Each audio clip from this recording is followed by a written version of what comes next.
नमस्कार, भिलाई टाइम्स देखना शुरू कर चुके हैं आप। मैं संजय और मेरे साथ मौजूद है आदित्य घोष। इस वक्त हम नरहरा वाटरफॉल में मौजूद हैं। क्या कुछ खास है ये दिखाने के लिए एक्सप्लोर छत्तीसगढ़ में आपका स्वागत है। क्या कुछ खास है ये बताएंगे हम आपको।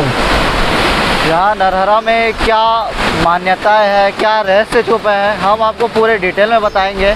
चलिए आइए एक्सप्लोर करें।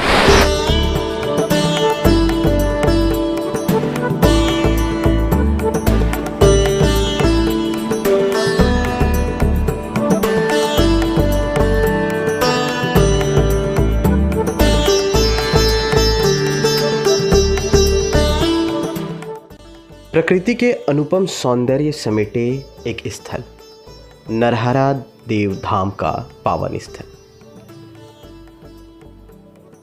कहते हैं कि नरहरा देव की गाथा का वर्णन चारों युग, सतयुग, द्वापर युग, त्रेता एवं कलयुग में शास्त्रों में किया गया है और इसके पुरातन इतिहास प्राचीन काल के कोटि रुद्र संहिता 28वां शिव पुराण में वर्णित है, जिसके अनुसार सतयुग काल में गुरुद्रुह नाम का भील सपरिवार निवास कर इसी वन में विचरण करता था। इनका पेशा मुख्य रूप से पशुओं का वध करना और परिवार का पेट भरना होता था। गाथा है कि महाशिवरात्रि के दिन इस शिकारी के घर भोजन के लिए कुछ भी सामग्री नहीं थी, इसलिए भोजन व्यवस्था करने के लिए बीहड़ जंगल में भटकते भटकते शाम हो गई, लेकिन उसके हाथ कोई सफलता नहीं लगी। तब हताश परेशान शिकारी गुरुद्रुह इसी नाले के किनारे बेल पेड़ के नीचे बैठ गया, जहां पर पूर्व से ही शिवलिंग स्थापित था।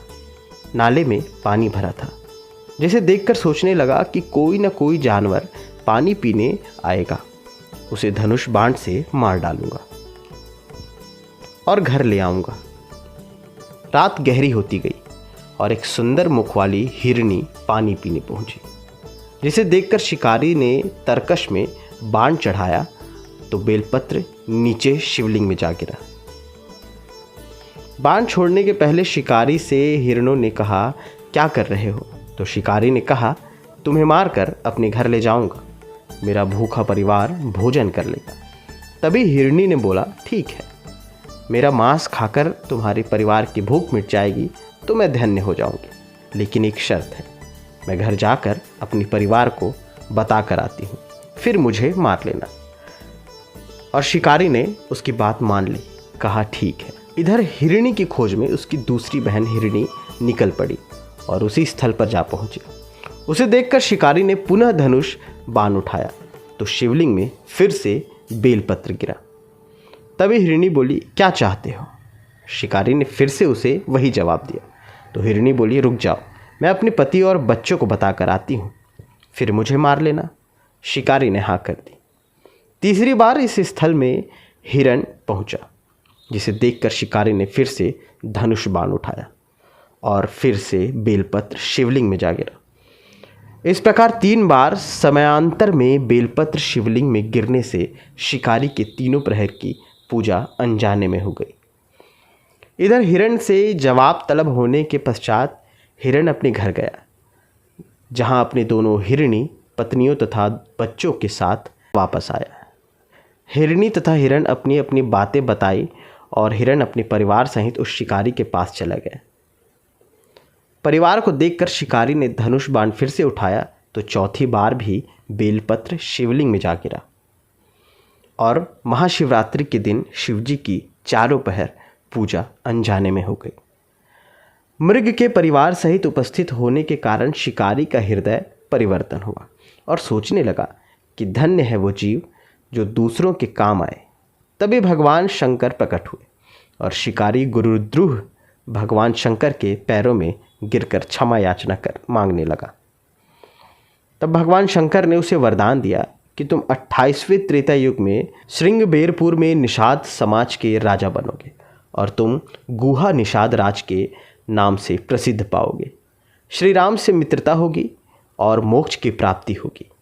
एकटक निहार रहे मृग परिवार की तरफ शिवजी ने कहा, गुरुद्रोह, इस महाशिवरात्रि के दिन अनजाने में तुमने इस शिवलिंग की पूजा की तथा अज्ञानता दूर किया, इसलिए इस शिवलिंग को नरहेश्वर के नाम से पुकारा जाएगा।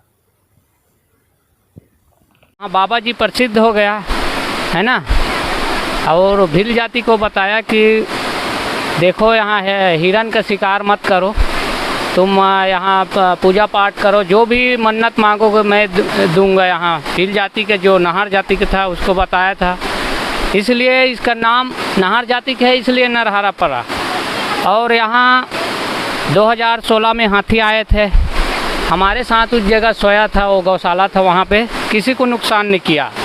2001 हाथी लोग आपके साथ सोए थे साथ में? हाँ 2021 में भी आए थे, ये इसको निकाला था, ये है पटिया, किसी को भी नुकसान नहीं किया। अभी 2022 में आए थे, पूरा यहाँ पे पानी पिया था उधर, और इधर से पूरा दल आए थे, किसी को नुकसान नहीं किया। और एक टाइगरीन और एक टाइगर है, ठंड समय में 3 महीना तक यहाँ आता है, किसी को नुकसान नहीं पहुँचाया। हमारे पास 2 डॉग है और एक कुतिया है, सुरक्षा के लिए ये करते हैं। और यहाँ का पानी जो भी यहाँ स्नान करता है, कई हज़ारों रोग रई ख़त्म हो जाता है, यहाँ की मान्यता है। इसलिए हम लोग ये गंगा जल है, मधु के साथ मिला कर देते हैं, है ना। यहाँ शेरनी है, शेर है और हाथी भी है, और कौन कौन से जानवर यहाँ दिखे? और भालू भी है, भालू यहाँ शक्कर गुड़ देते हैं और खा के चले जाते हैं। गर्मी में आते हैं, अभी तो चला गया है। यहाँ का पानी का स्तर भी बहुत अच्छा देखा जा रहा है। कब से यहाँ नहर एकदम अच्छे से भरा भरा चालू हो जाता है? यहाँ मई महीना से शुरू हो जाता है। छत्तीसगढ़ में फर्स्ट नाला है ये, कि यहाँ धारा शुरू हो जाता है। छत्तीसगढ़ के अलावा बाहर से भी लोग यहाँ घूमने आते होंगे। किस तरीके की मान्यता है या किस तरीके की मन्नत लेके यहाँ आते हैं ज़्यादातर? हाँ, कोई रोगी रहता है तो उनका रोग ठीक करने के लिए आते हैं, और जो अनजाने में भी स्नान करता है तो उसका रोग ख़त्म हो जाता है यहाँ। और भिलाई, दुर्गा, रायपुर, कोंडागांव, पूरा छत्तीसगढ़ के पूरा यहाँ स्नान करने आते हैं। छत्तीसगढ़ से स्नान करने आते हैं, मतलब यहाँ की पानी में इतनी शक्ति मानी जाती है कि जो अनजाने में भी आके स्नान कर ले तो उसके भी रोग और कष्ट दूर हो जाते हैं। हाँ जी सर, हो जाते हैं। और कोई यहाँ की प्रसिद्ध कहानियाँ जो बहुत प्रचलित हुई हो? अब मेरे को तो इतना मालूम है, यहाँ मेला, मड़ई मेला कम से कम 40 साल से हो रहा है। अभी तो कम से कम 10 साल हुआ है, फेमस हुआ है। पिछले 40 सालों से मड़ई मेला हो रहा है, 10 साल हुए उसको प्रसिद्ध हुए। हाँ, ये क्षेत्र वाले 40 साल से क्षेत्र वाला था। अभी पूरा छत्तीसगढ़ में 10 साल हुआ है, पूरा फैला है ये। यहाँ हमने बाहर देखा एक बोर्ड लगा हुआ था जिसमें महिलाएं यहाँ की अध्यक्ष और ये सब देख रेख करती हैं, उसके पीछे क्या कारण है? नहीं, यहाँ समिति है और समूह लोग वो स्वच्छता ये करके चला रहा है।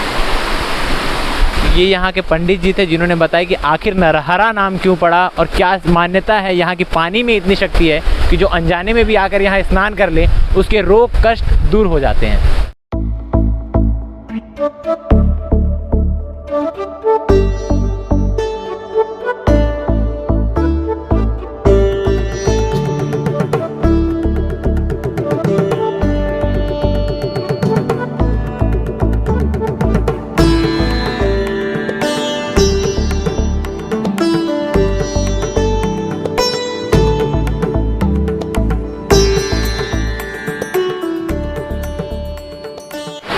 ये नरहरा बाबा यहाँ तप करता था, जो नाहर जाति का है।